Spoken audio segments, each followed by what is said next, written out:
예, 공보비서 성폭행 혐의를 받고 있는 안희정 전 지사에 대한 추가 성폭행 폭로가 나온 가운데 안 전 지사는 오늘 예정돼 있던 기자회견을 취소했습니다. 갑작스레 기자회견을 취소한 배경 그리고 출국 금지 조치가 내려졌죠. 향후 검찰 조사는 어떻게 진행될지 알아보겠습니다. 김광삼 변호사, 양진 변호사 두 분 모셨습니다. 안녕하십니까? 네, 안녕하세요.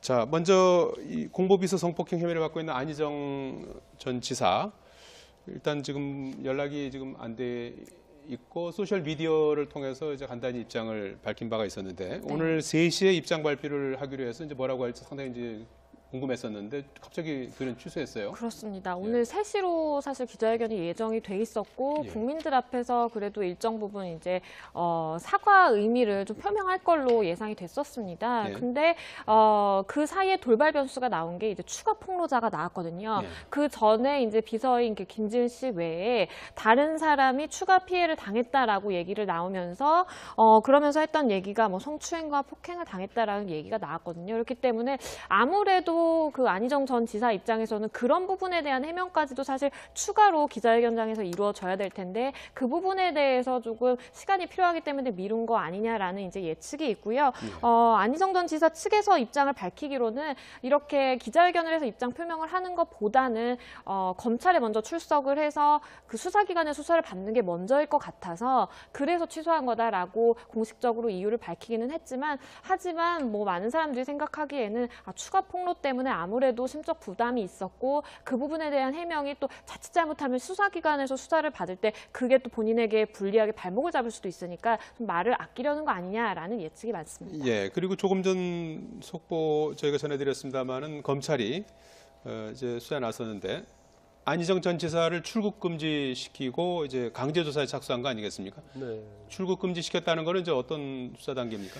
일반적으로 이제 사안이 중대하고요. 근데 만약에 중대함에도 불구하고 소환에 응하지 않고 해외로 도피를 해버리면 사건이 이제 미궁에 빠질 수밖에 없거든요. 그래서 사안이 중대한 사건에서 도피 우려가 있으면 출국 금지를 해요. 그런데 뭐 저는 개인적 생각으로는 안희정 지사가 뭐 해외로 도주할 정도의 뭐 그렇지 않다고 봅니다. 일단 차기 유력한 대권 주자고 또 여러 가지 어떤 상황적으로 보면 그렇지만 이제 출국 금지를 했다는 것은 이제 검찰의 의지를 좀 보여주는 측면이라고 봐요. 그래서 아무리 권력을 가진 우월적인 권력을 가진 사람이라 할지라도 검찰은 평등하게 수사를 하고 신속하게 수사를 해서 수사가 지지부진하지 않고 한치의 의혹도 없이 조사를 하겠다 이제 그런 명분을 가지고 출국 금지한 것으로 보입니다. 그런데 아마 본인은 그런 생각일 거예요. 오늘 사실은 굉장히 어떤 공직자고 또 차기 대선 주자고 그렇다고 한다면 적어도 본인을 굉장히 지지하는 사람이 많고 국민에 있어서도 굉장히 신망을 얻었지 않습니까? 그러면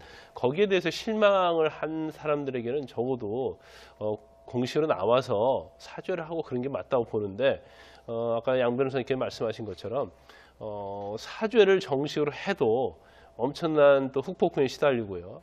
또 안 해도 어차피 굉장히 어려움을 겪을 겁니다. 그래서 본인 입장에서는 특히 수사를 앞두고 있기 때문에 만에 하나라도 사과문에서 어떤 자기 변명을 한다든가 아니면 지난번 SNS를 통해서 합의에 의한 성관계라였다는 비서실의 그러한 말은 잘못된 것이다 이렇게 얘기는 했지만 결국 수사에 들어가면 이제 본인이 처벌을 받아야 하고 경우에 따라서 구속 수사 가능성도 있거든요. 그러면 이제 이런 부분을 좀 의식하지 않았을까 싶고요. 주변에서 나오는 얘기는 굉장히 본인이 당황을 해서 정서적으로 굉장히 불안하다고 글쎄요, 합니다. 그게 무슨 뜻입니까? 정서적으로 안정돼 있지 못해서 물론 기자회견은 이제 취소가 됐습니다만은 기자회견이 힘들 수도 있다 이제 이렇게 전했었는데요. 본인은 물론 과거에 그런 행위를 했지만 이렇게까지 비화될 거라는 생각하지 못했겠죠. 그러면 지사라는 그런 신분 또 대권 주자는 신분에서 완전 이제 범죄인이라는 나락으로 떨어진 거잖아요. 그래 엄청난 어떤 그런 상황에 직면했기 때문에 사실 거의 공황 상태에 좀 있지 않을까 싶어요. 그래서 아마 정상적으로 본인의 어떤 의사 결정을 할 수 있는 상태가 아니다 이런 취지인 것 같습니다. 자, 안 전 지사 측은 이제 첫 번째 폭로가 나온 뒤에 추가 피해자는 없다 이렇게 이제 이런 입장이었었는데 어제 추가 피해자가 또 등장하지 않았습니까? 먼저 최초에 그 폭로를 했던 김지은 씨도 추가 피해자가 있다는 식으로 언급했는데요. 같은 그 추가 피해자인가요? 같은 추가 피해자가 아닐 가능성도 사실 있습니다. 예. 왜냐하면 김지은 씨가 나와서 밝히기로는 성추행을 좀 당한 주변에 사람들이 있는 걸로 안다. 그분들도 용기를 좀 내고 국민들이 지켜줬으면 좋겠다라고 얘기를 했거든요. 그런데 지금 추가 폭로자 같은 경우에는 안희정 전 지사가 이제 2008년도에 만든 하나의 이제 싱크탱크라고 볼 수 있는 그 연구소에서 일하는 직원입니다. 그래서 예. 그 직원 같은 경우에는 성추행을 처음에 이제 3차례 당했습니다. 2005년경부터 이제 세 차례 당한 이후에 그 다음에 성폭행으로 된 거거든요. 그래서 성추행 3번, 성폭행 3번 정도의 피해를 당했다라고 진술을 하고 있는데요. 그렇기 때문에 안 전 지사 측에서 처음에 김지은 씨 폭로가 있은 이후에 우리 정무라인 쪽에서는 추가 피해가 없는 것으로 안다. 추가 피해자가 있다는 언론기관의 보도는 명백한 오보다라고 사실 입장을 냈었어요. 예. 그러니까 이게 조금은 그 결을 바꿔서 보자면 그 정무 라인에서는 없지만 하지만 이제 싱크탱크 직원 중에는 있는 거잖아요. 그렇기 때문에 좀 섣부르게 이제 그 입장을 내놨다라는 지적도 있게 되는 거고요. 네. 어쨌든 김지은 씨가 얘기한 걸로는 사실은 본인의 굉장히 가까운 지근거리에 있는 같은 도청에 근무하는 그 직원 중에 좀 피해자가 있는 것 같다라는 어투로 얘기를 했거든요. 예. 그렇기 때문에 그걸 전제로 본다라고 한다면 이 추가 폭로를 한 싱크탱크에서 이제 일하는 연구소에서 일하는 직원 같은 경우에는 그 사람이 아닐 가능성도 있고 그 말인즉 다른 추가 폭로가 나올 수도 있다라고 볼 수도 있겠습니다. 추가 폭로 피해자 역시 안 전 지사를 고소할 예정인가요? 그럴 입장이라고 밝히고 있습니다. 예. 추가 피해자 같은 경우에도 지금 워낙 2005년부터 장기적으로 그 성추행과 성폭행이 이루어져 왔고 본인이 비교적 구체적으로 어느 장소에서 어떤 그 경위로 성폭행을 당하겠다라고 다 기억을 하고 있더라고요. 네. 그래서 한 종교시설에도 성폭행 시도가 있었다라고도 얘기를 하고요. 성폭행이 한 번 있은 이후에는 이제 서울이라든지 이제 호텔, 숙박업소에서 성폭행을 당했다라고 진술을 하고 있는데요. 2013년도에 이제 친고죄 폐지된 이후에 있었던 범행이고 그렇기 때문에 충분히 이제 수사가 이루어질 수 있는 부분이거든요. 하지만 또 본인의 고소 의지가 있다면 얼마든지 고소를 할 수 있기 때문에 아마도 고소를 할 것이고 이 부분에 대해서도 수사기관에서 수사를 할 걸로 보입니다. 예.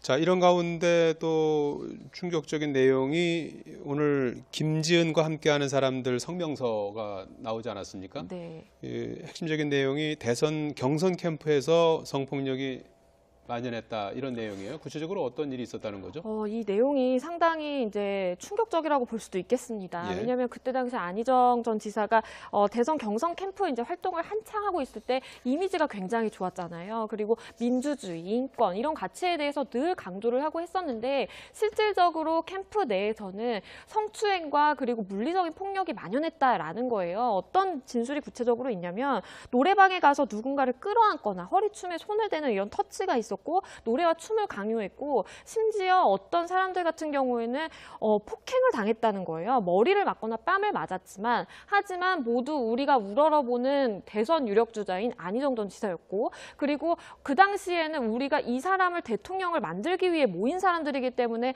우리한테는 너무나 절대적인 권력을 가진 사람이었고 네. 그랬기 때문에 섣불리 의견을 내지 못했다, 목소리를 내지 못했다라는 얘기가 있고요. 그렇기 때문에 사실은 김지은 씨가 용기를 낸 점에 대해서 그 당시 경선 캠프에 이제 있었던 사람들이 용기를 내서 힘을 실어주는 차원에서 이렇게 김지은과 함께하는 사람들이라는 성명서를 냈습니다. 예.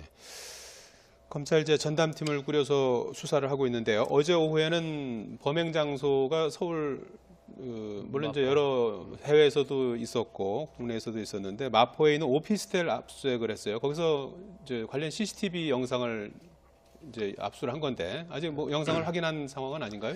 예, 일단 압수해서 확보를 했어요. 예. 그러니까 일반적으로 이제 성범죄 사건에서 제일 먼저 하는 것들이 되게 CCTV 확보입니다. 영상 확보인데 이번에 압수수색 자체는 아마 CCTV에 좀 중점을 뒀던 것으로 보여요. 그래서 지금 흘러나오는 얘기는 지금 김지은 씨가 지난 2월 25일 날 미투 운동이 한참일 때 이제 그때 성폭행을 당했다고 주장하거든요. 네. 그리고 그날 25일 날 성폭행을 당했다고 주장하는데 24일 날 그 오피스텔 방에 안 전 지사가 들어가는 모습이 포착이 됐다고 그래요. 예. 그리고 그 25일 날 새벽에 김지은 씨가 그 오피스텔에 들어갔고 몇 시간 후에 나오는 모습이 검찰에서는 분석을 했다고 합니다. 그래서 아마 이 부분 자체는 뭐 나올 때 어떤 표정이랄지 여러 가지 상황 이런 건데 있어서 어떤 상황적 간접적인 증거로서는 굉장히 좀 의미가 있을 수 있다고 봅니다. 그래서 지금 검찰에서는 그날 압수한 것에 대해서 이제 분석에 좀 주력을 하고 있는 것으로 보입니다. 예. 그런 가운데 추가 피해자가 근무했던 안전지사의 싱크탱크 연구소에서 그 안전지사 관련된 문서와 서적을 옮기는 모습이 포착됐다고 하는데 이건 어떻게 봐야 되는 겁니까? 일단 뭐 약간 그 시점을 보면 예. 압수수색을 하기 전의 시점이기 때문에 이건 뭔가 증거를 좀 인멸하려고 그런 거 아니냐 이제 그런 약간 의심을 할 수 있어요. 그런데 사실 내부에 있는 물건 자체는 성범죄와 관련해서 이제 증거로 되는 경우는 거의 없다고 볼 수 있거든요. 물론 뭐 오피스텔 내에 있는 어떤 침대 유치랄지 아니면 거기서 어떤 강압이나 유력을 당했다고 하면 이제 어떤 현재의 모습 그런 것들은 굉장히 중요한 어떤 증거가 될 수 있지만 그런데 그날 옮긴 것이 한 10상자 정도의 서류였던 걸 보입니다. 그 안에 이제 주로 주소 저서 같은 것들이 많이 있는데 아니 그걸 옮긴 측에서는 그런 얘기를 해요. 2008년쯤에 행사하고 남은 그런 서류들이 있는데 이게 뭐 어떤 중립성이 어긋난다. 그래서 그런 문제가 있지 않을까 해서 그런 서류들을 가져온 것이지 성범죄와 관련된 증거를 인멸하려는 것은 아니었다. 이렇게 얘기를 하고 있지만 결과적으로 압수수색 직전에 이러한 행위를 했기 때문에 충분히 의심을 할 수 있는 그런 상황이라고 볼 수 있는 거죠. 예. 검찰 조사를 받게 될 안전지사 이제 변호사 선임 이제 하고 있겠죠. 뭐 지금 논의를 하고 있다고 그럽니다. 앞으로 검찰 조사는 어떻게 진행될 것 같습니까?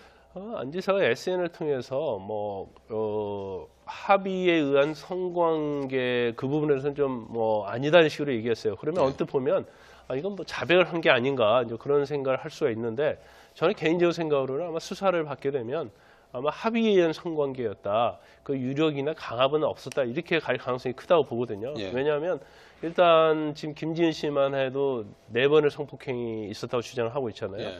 근데 본인이 그걸 인정했을 때 그건 본인에게 형사적으로 엄청난 결과를 초래할 수 있습니다. 구속 수사의 가능성이 크고요. 더군다나 법원에서 실형을 받을 가능성이 커요. 그리고 지금 새로 추가 폭로한 그 피해자 같은 경우에도 적어도 성폭행이 3번, 강제추행이 3번 정도 있었다고 한다면 이거 전체로 합치면 사실 상습성이 인정이 되고 그렇기 때문에 본인은 제가 볼 때는 범행 자체에 대해서는 물론 성관계를 하고 그런 거에 대해서는 잘못됐지만 강제나 아니면 자신의 지위를 이용해서 유력에 의해서 한 것은 아니었다. 그렇게 전략적으로 방향을 틀 가능성이 크다. 저는 그렇게 봅니다. 그 덧붙여서 그 정봉주 전 의원이 성추행 의혹이 제기되지 않았습니까? 그 서울시장 출마 회견을 이제 연기를 했었는데 어제 무소속 서울시장 예비 후보에 등록을 했어요. 그런데 이제 민주당으로 했다가 오늘은 다시 무소속으로 수정을 했다는 거죠. 어떻게 된 겁니까? 그러니까 사실 이제 예비 후보를 등록을 할 당시에는 정봉주 전 의원이 민주당 소속이 아니었거든요. 그래서 그때는 사실은 무소속으로 예비 후보 등록을 해야 하는데 뭐 나중에 복당될 거 예상했다 하더라도 이제 복당은 해봐야 하는 거잖아요. 복당이 또 안 될 수도 있고 될 수도 있고 그렇지만 예비 후보 등록 당시에는 본인이 무소속이기 때문에 사실 무소속 후보로 예비 후보를 등록을 해야 돼요. 그런데 더불어민주당 후보로 등록을 한 거죠. 그래서 본인이 몰랐던 건가요? 이제 본인이 할 수도 있고 아니면 이제 대부분 본인이 직접 하지 않습니다. 밑에 이제 선거 사무원을 통해서 하는데 그것은 아마 적어도 후보에게 결재를 맡고 하지 않았을까 싶어요. 그러면 그 명백히 잘못된 예비 후보 등록이죠. 그래서 선관위에서는 아니 아직 복당이 되지 않아서 민주당 후보가 아닌데 왜 이렇게 했느냐고 이제 확인을 했던 모양입니다. 그래서 이제 무소속 후보로 정정을 했다고 그래요. 그런데 아마 그 출마 그 선언을 중단한 것인지 아니면 아예 아직 않기로 한 것인지 그것은 아직 나오지 않고 있어요. 그래서 일단 출마 선언을 하려다 이제 5분 전에 그걸 취소를 했기 때문에 향후에 추가 폭로가 있더랄지 아니면 현재 폭로된 사건이 어떻게 진행되는가에 따라서 출마 여부가 결정될 것으로 보입니다. 정봉주 전 의원 같은 경우에는 성추행 의혹이 제기가 됐는데 본인이 상당히 이제 강력하게 바로 반발한 그런 케이스죠. 그렇습니다. 정봉주 전 의원 같은 경우에도 이건 완벽한 소설이다라고 얘기를 했습니다. 그래서 지금 성폭력을 당했다, 나는 이제 강제 추행을 당했다라고 얘기하는 사람은 그때 당시 이제 대학생이라고 하거든요. 대학생의 시절에 한 호텔로 이제 불러가지고 수감되기, 그러니까 정봉주 전 의원이 그때 당시에 이제 공직선거법 위반으로 수감을 됐는데 수감되기 한 3일 전에 나를 호텔에서 강제로 추행했다, 키스하려고 했다라고 이제 주장을 했는데요. 이 부분에 대해서 정봉주 전 의원은 사실 무근이고 소설이다라고 주장을 하지만 역시 안 전 지사와 같이 기자회견을 하려고 예정이 돼 있다가 이것 부분도 사실 취소를 하고 그 이후에 이 부분에 대한 딱히 명확한 그런 반론은 또 제기하지 못하고 있습니다. 그렇기 때문에 많은 대중들의 입장에서는 이게 평소에 그렇게 미투에 대한 소신을 즉각적이고 명확하게 SNS를 통해서 밝혀왔던 이 정봉주 전 의원이 왜 이번 사건에 대해서는 좀처럼 입을 열고 있지 못할까라는 또 사실 의혹도 가지고 있습니다. 그러면은 피해자가 추가로 어떤 문제를 제기하게 되는 겁니까? 아니면 정봉주 전 의원이 어떤 소송을 제기하게 되는 건가요? 정봉주 전 의원인데 지금 입장으로는 변호인을 통해서도 이거는 완벽한 소설이고 어떻게 그렇게 디테일하게 기억을 할 수 있느냐라고 강력하게 지금 미투 폭로를 한 사람을 그 피해자를 반발을 심하게 하고 있거든요. 굉장히 강하게 비판을 하고 있기 때문에 아마도 본인이 이건 명예훼손이다라고 고소를 할 여지도 있어 보이고요. 사실 이게 2011년도에 있었던 일이기 때문에 이미 이게 친고죄 조항이 있을 때 당시입니다. 그래서 이 여성분이 따로 이제 뭐 고소를 하게 될지 아니면 그 수사기관에서 수사를 할지 여부는 사실 미지수지만 어쨌든 정봉주 전 의원 입장에서는 서울시장 출마도 사실은 지금 미지수가 됐고 정치인으로서의 좀 이미지도 타격을 입은 상태입니다. 자, 문화예술계 미투 소식도 살펴봐야 될 텐데요. 다양한 방면으로 이제 파장이 일파만파 번지고 있는 상황 아니겠습니까? 고은 시인 그리고 연극 연출가 이윤택, 오태석 씨의 작품이 교과서에서 삭제될 예정이라고 하죠? 교과서에서 지금 고은 시인 같은 경우는 이제 고은 시인의 작품 한 교과서에 한 11건 정도 실려 있다고 봅니다. 그리고 또 오태석 씨랄지 이윤택 씨의 어떤 작품 그리고 본인들의 이름이 교과서에 나오거든요. 그래서 아마 이 부분은 이제 전체적으로 다 삭제가 될 예정이 있습니다. 일부 한 곳에서 이제 고은 시인과 관련해서는 아직 결정을 안 했다고 하는데 이제 3월 중에 이제 삭제를 하겠다고 그래요. 그래서 아마 전체적으로 이제 교과서에 실려 있는 특히 이윤택 씨, 오태석, 고은 시인과 관련된 작품 그리고 아마 이름은 교과서에서 사라질 것 같습니다. 외신을 통해서 성추행 사실을 부인했던 고은 시인, 국내 언론에 이제 계속 침묵을 지키고 있는데 부인이 앞으로 어떤 언론과도 인터뷰하지 않겠다 이런 뜻을 밝혔어요. 네, 그렇습니다. 이대로 침묵으로 일관할 것 같죠? 아무래도 고은 씨는 그렇게 이제 노선을 잡은 것 같고요. 이 부분이 저는 사실은 좀 이해가 안 되는 것이 국내에서 이게 발생한 일이고 많은 국내에 있는 팬들에게 실망감을 안겨주고 피해자 역시도 국내에 있는 겁니다. 이런 사건에 대해서 본인이 그 영국에 있는 그 외신을 통해서 입장을 발표하고 그것도 마치 본인이 모함을 당하고 있는 듯한 그런 취지로 이제 인터뷰 그 입장을 발표를 했거든요. 그런 부분이 정말 피해자들의 입장에서 한 번이라도 생각을 해본 그런 대응인가, 그런 대응 방식인가라는 생각이 들어서 참 의아하고요. 그리고 이 이제 고은 시인 부인과 이제 고은 시인의 그런 외신 보도라든지 입장 발표가 있은 이후에 최영미 시인이 본인의 SNS를 통해서 또 입장을 밝혔습니다. 내가 없던 일을 만들었겠느냐, 없던 날조한 것이 아니라 실제로 있었던 일이고 만약에 이런 문화예술계에 대한 그런 진상조사 기구가 마련이 되면 거기에 가서 내가 제대로 진술을 하겠다라고 밝혔거든요. 그래서 고은 시인 사건 같은 경우에는 목격자도 있고 당했다는 사람도 굉장히 많고 진술들이 많은 이런 상황에서 고은 시인이 이렇게 국내에서 촉망받고 많은 이제 문학의 거장으로 이렇게 소개가 된 분이라면 한 번쯤 나와서 그래도 입장을 발표하는 게 어떤가라는 생각이 듭니다. 성추행 의혹의 법적 대응을 요구하면서 강경 대응하던 음악인 남궁현 씨 결국 5번째 피해자까지 등장을 했어요. 네, 그렇습니다. 5번째 피해자가 지난 그 4번의 그 피해자들이 고발한 거를 보고 용기를 얻어서 내가 나오기로 결심을 했다라고 얘기를 했는데요.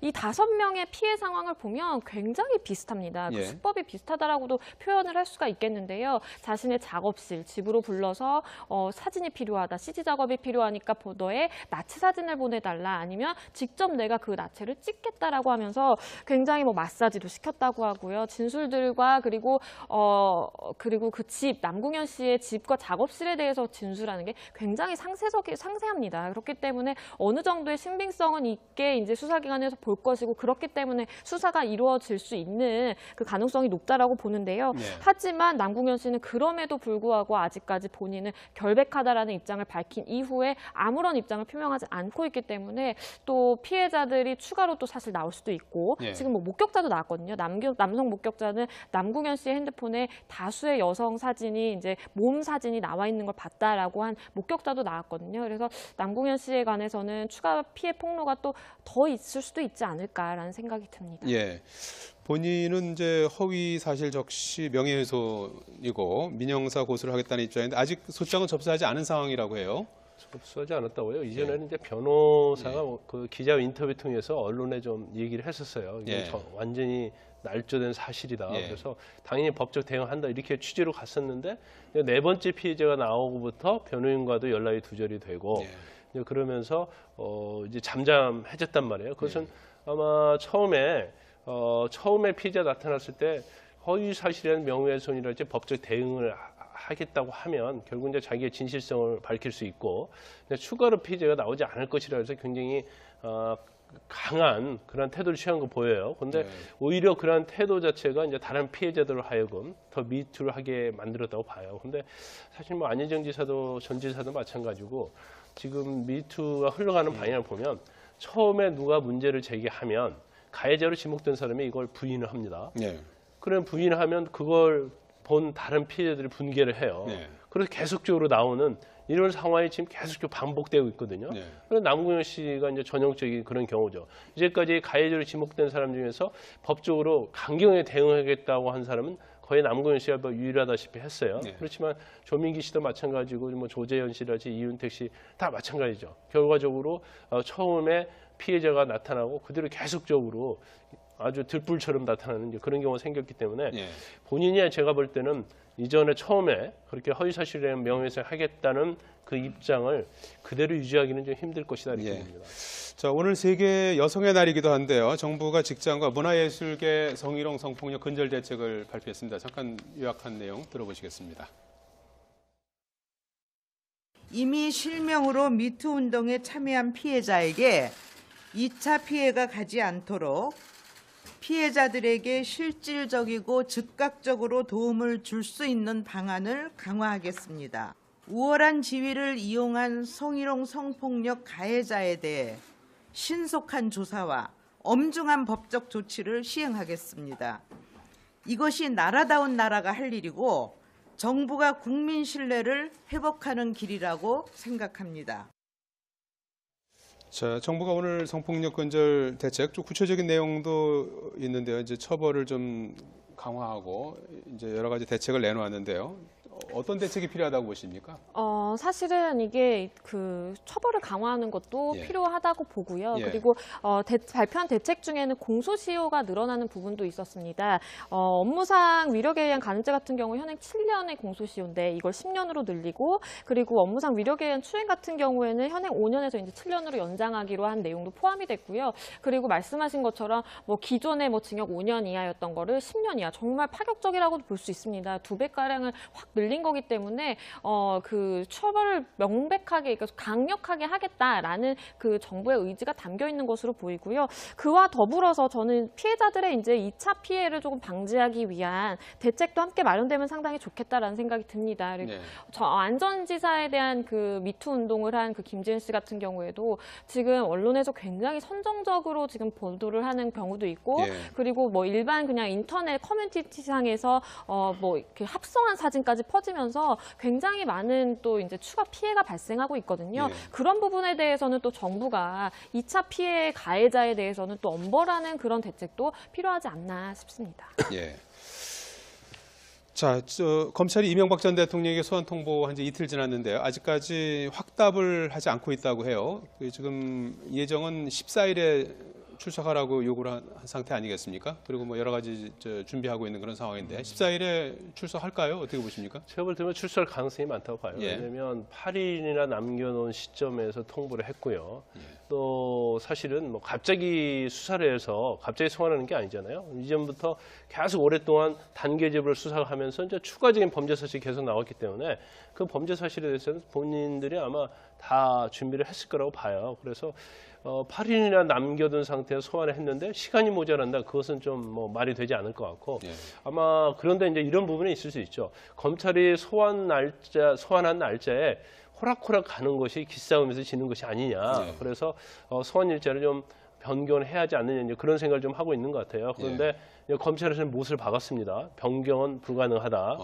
그 이유는 여러 가지가 있을 수 있는데 중앙지검에 이명박 전 대통령을 소환을 하면 말이죠. 업무가 다 마비가 돼요. 네. 그러면 엄청난 거대한 조직의 규모에서 뭐 피고인, 피의자, 참고인 다 소환 날짜를 다 정해져 있거든요. 네. 그러면 그날 최하 몇백 명이 검찰청 와서 조사를 받아야 하는데 14일 날은 다 그 정지가 미리 지금 비워놓은 조율을 해야죠. 거죠. 그렇기 예. 때문에 아마 검찰에서는 그게 불가하다고 생각할 것이고 사실 뭐 이명박 전 대통령 입장에서도 그 소환 일정을 뭐 변경한다고 해서 본인에게 뭐 유리한 게 없거든요. 그래서 아마 내부적으로 약간 뭐 논의를 하고 있는 것 같은데 뭐 그 날짜에 아마 소환에 응할 가능성이 크다. 네. 그렇게 보고요. 근데 이제 변호인 선임계도 아직 제출하지 않은 이유는 선임계를 제출하면 이거 검찰에서 계속 전화를 하죠. 어떻게 할 것인가. 그러면 본인들이 아직 결정되지 않은 상태에서 답을 줘야 하기 때문에 선임계는 좀 늦게 내려고 전략을 좀 세운 것으로 보입니다. 예. 변호인단 구성에 어려움을 겪고 있는 건 아닙니까?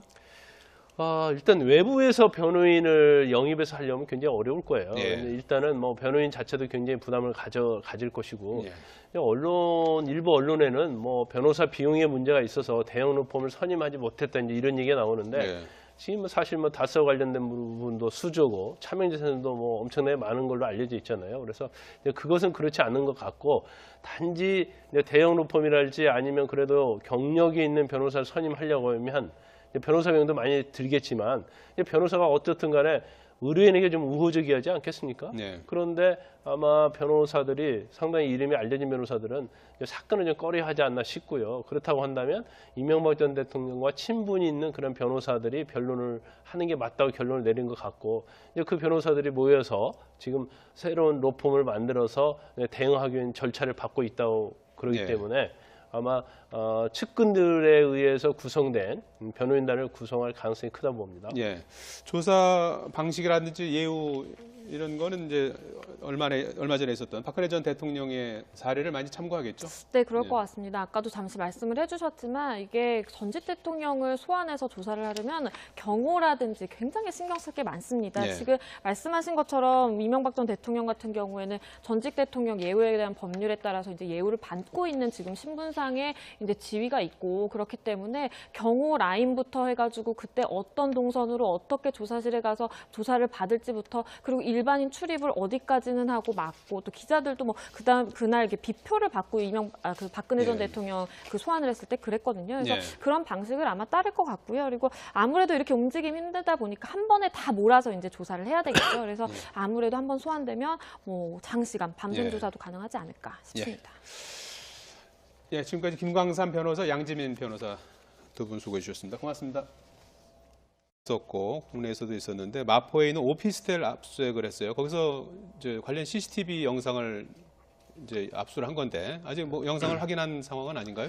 일단 압수해서 확보를 했어요. 그러니까 일반적으로 이제 성범죄 사건에서 제일 먼저 하는 것들이 되게 CCTV 확보입니다. 영상 확보인데 이번에 압수수색 자체는 아마 CCTV에 좀 중점을 뒀던 것으로 보여요. 그래서 지금 흘러나오는 얘기는 지금 김지은 씨가 지난 2월 25일 날 미투 운동이 한참일 때 이제 그때 성폭행을 당했다고 주장하거든요. 그리고 그날 25일 날 성폭행을 당했다고 주장하는데 24일 날 그 오피스텔 방에 안 전 지사가 들어가는 모습이 포착이 됐다고 그래요. 예. 그리고 그 25일 날 새벽에 김지은 씨가 그 오피스텔에 들어갔고 예. 몇 시간 후에 나오는 모습이 검찰에서는 분석을 했다고 합니다. 예. 그래서 아마 이 부분 자체는 뭐 나올 때 어떤 표정이랄지 여러 가지 상황 이런 건데 있어서 어떤 상황적 간접적인 증거로서는 굉장히 좀 의미가 있을 수 있다고 봅니다. 예. 그래서 지금 검찰에서 그날 압수한 것에 대해서 이제 분석에 좀 주력을 하고 있는 것으로 보입니다. 예. 그런 가운데 추가 피해자가 근무했던 안전지사의 싱크탱크 연구소에서 그 안전지사 관련된 문서와 서적을 옮기는 모습이 포착됐다고 하는데 이건 어떻게 봐야 되는 겁니까? 일단 뭐 약간 그 시점을 보면 예. 압수수색을 하기 전의 시점이기 때문에 예. 이건 뭔가 증거를 좀 인멸하려고 그런 거 아니냐 이제 예. 그런 약간 의심을 할 수 있어요. 그런데 사실 내부에 있는 물건 자체는 성범죄와 관련해서 이제 증거로 되는 경우는 거의 없다고 볼 수 있거든요. 예. 물론 뭐 오피스텔 내에 있는 어떤 침대 위치랄지 아니면 거기서 어떤 강압이나 유력을 당했다고 하면 이제 어떤 현재의 모습 그런 것들은 굉장히 중요한 어떤 증거가 될 수 있지만 그런데 그날 옮긴 것이 한 10상자 정도의 서류였던 걸 보입니다. 그 안에 이제 주소 저서 같은 것들이 많이 있는데 예. 아니 그걸 옮긴 측에서는 그런 얘기를 해요. 2008년쯤에 행사하고 남은 그런 서류들이 있는데 예. 이게 뭐 어떤 중립성이 어긋난다. 그래서 그런 문제가 있지 않을까 해서 그런 서류들을 가져온 것이지 성범죄와 관련된 증거를 인멸하려고 한 것은 아니었다. 이렇게 얘기를 아마 정상적으로 본인의 어떤 의사결정을 할 수 있는 상태가 아니다. 이런 취지인 것 같습니다. 예. 자, 안전지사 측은 이제 첫 번째 폭로가 나온 뒤에 추가 피해자는 없다 이렇게 이제 이런 입장이었었는데 어제 추가 피해자가 또 등장하지 않았습니까? 네, 그렇습니다. 먼저 최초에 그 폭로를 했던 김지은 씨도 추가 피해자가 있다는 식으로 언급했는데요. 같은 그 추가 피해자인가요?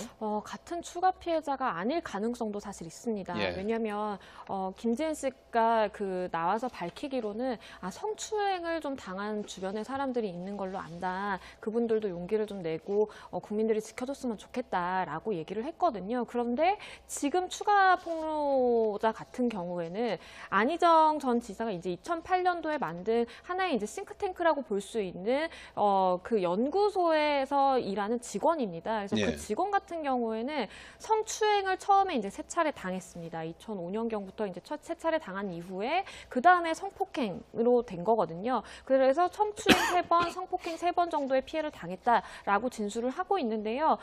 그렇기 때문에 안전지사 측에서 처음에 김지은 씨 폭로가 있은 이후에 우리 정무라인 쪽에서는 추가 피해가 없는 것으로 안다. 추가 피해자가 있다는 언론기관의 보도는 명백한 오보다라고 사실 입장을 냈었어요. 예. 그러니까 이게 조금은 그 결을 바꿔서 보자면 그 정무 라인에서는 없지만 하지만 이제 싱크탱크 직원 중에는 있는 거잖아요. 그렇기 때문에 좀 그 섣부르게 이제 그 입장을 내놨다라는 지적도 있게 되는 거고요. 네. 어쨌든 김지은 씨가 얘기한 걸로는 사실은 본인의 굉장히 가까운 지근거리에 있는 같은 도청에 근무하는 그 직원 중에 좀 피해자가 있는 것 같다라는 그 어투로 얘기를 했거든요. 예. 그렇기 때문에 그걸 전제로 본다라고 한다면 이 추가 폭로를 한 싱크탱크에서 이제 일하는 연구소에서 일하는 직원 같은 경우에는 그 사람이 아닐 가능성도 있고 그 말인즉 다른 추가 폭로가 나올 수도 있다라고 볼 수도 있겠습니다. 추가 폭로 피해자 역시 안전지사를 고소할 예정인가요? 그럴 입장이라고 밝히고 있습니다. 예. 추가 피해자 같은 경우에도 지금 워낙 2005년부터 장기적으로 사건에 있어서 도피 우려가 있으면 출국 금지를 해요. 그런데 예.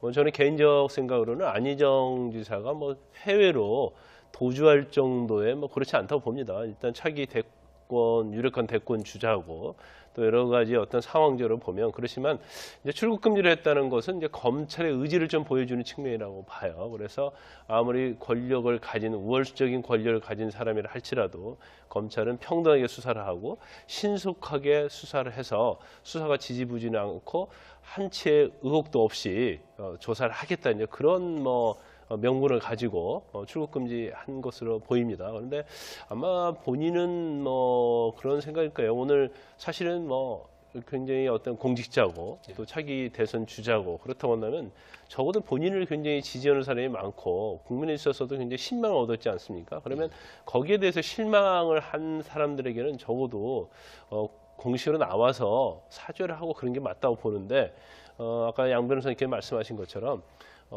사죄를 정식으로 해도 엄청난 또 후폭풍에 시달리고요. 예. 또 아내도 어차피 굉장히 어려움을 겪을 겁니다. 그래서 예. 본인 입장에서는 특히 수사를 앞두고 있기 때문에 만에 하나라도 사과문에서 어떤 자기 변명을 한다든가 아니면 뭐 지난번 SNS를 통해서 합의에 의한 성관계라였다는 비서실의 그러한 말은 잘못된 것이다 이렇게 얘기는 했지만 예.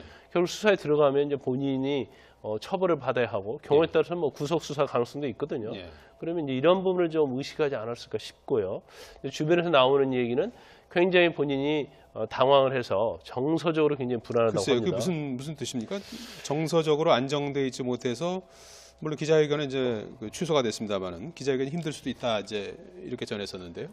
본인은 물론 과거에 그런 행위를 했지만 예. 이렇게까지 비화될 거라는 생각하지 못했겠죠. 그러면 지사라는 그런 신분 또 뭐 대권 주자는 신분에서 예. 완전 이제 범죄인이라는 나락으로 떨어진 거잖아요. 그래 엄청난 어떤 그런 상황에 직면했기 때문에 뭐 사실 거의 공황 상태에 좀 있지 않을까 싶어요. 그래서 예, 공보비서 성폭행 혐의를 받고 있는 안희정 전 지사에 대한 추가 성폭행 폭로가 나온 가운데 안 전 지사는 오늘 예정돼 있던 기자회견을 취소했습니다. 갑작스레 기자회견을 취소한 배경 그리고 출국 금지 조치가 내려졌죠. 향후 검찰 조사는 어떻게 진행될지 알아보겠습니다. 김광삼 변호사, 양진 변호사 두 분 모셨습니다. 안녕하십니까? 네, 안녕하세요.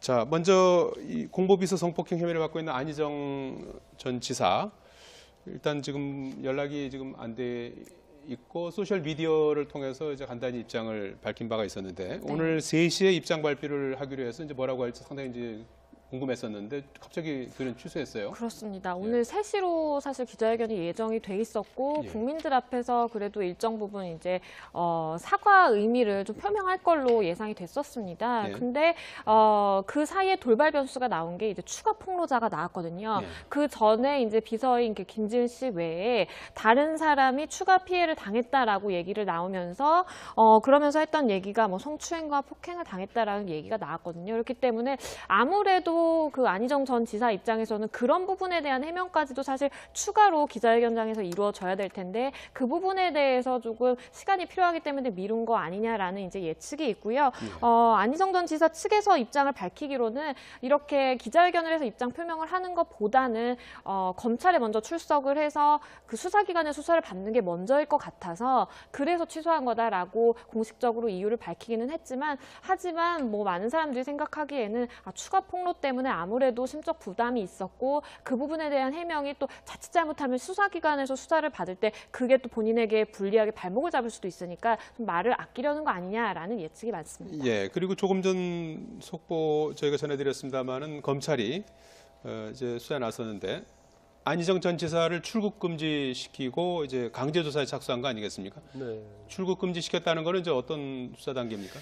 일반적으로 이제 사안이 중대하고요. 예. 근데 만약에 중대함에도 불구하고 소환에 응하지 않고 해외로 도피를 해버리면 이제 사건이 이제 미궁에 빠질 수밖에 없거든요. 그래서 사안이 중대한 그 성추행과 성폭행이 이루어져 왔고 본인이 비교적 구체적으로 어느 장소에서 어떤 그 경위로 성폭행을 당하겠다라고 다 기억을 하고 있더라고요. 네. 그래서 뭐 한 종교 시설에도 성폭행 시도가 있었다라고도 얘기를 하고요. 성폭행이 한 번 있은 이후에는 이제 서울이라든지 이제 호텔 숙박업소에서 성폭행을 당했다라고 진술을 하고 있는데요. 2013년도에 이제 친고죄 폐지된 이후에 있었던 범행이고 그렇기 때문에 충분히 이제 수사가 이루어질 수 있는 부분이거든요. 하지만 또 본인의 고소 의지가 있다면 얼마든지 고소를 할 수 있기 때문에 아마도 고소를 할 것이고 이 부분에 대해서도 수사기관에서 수사를 할 걸로 보입니다. 예.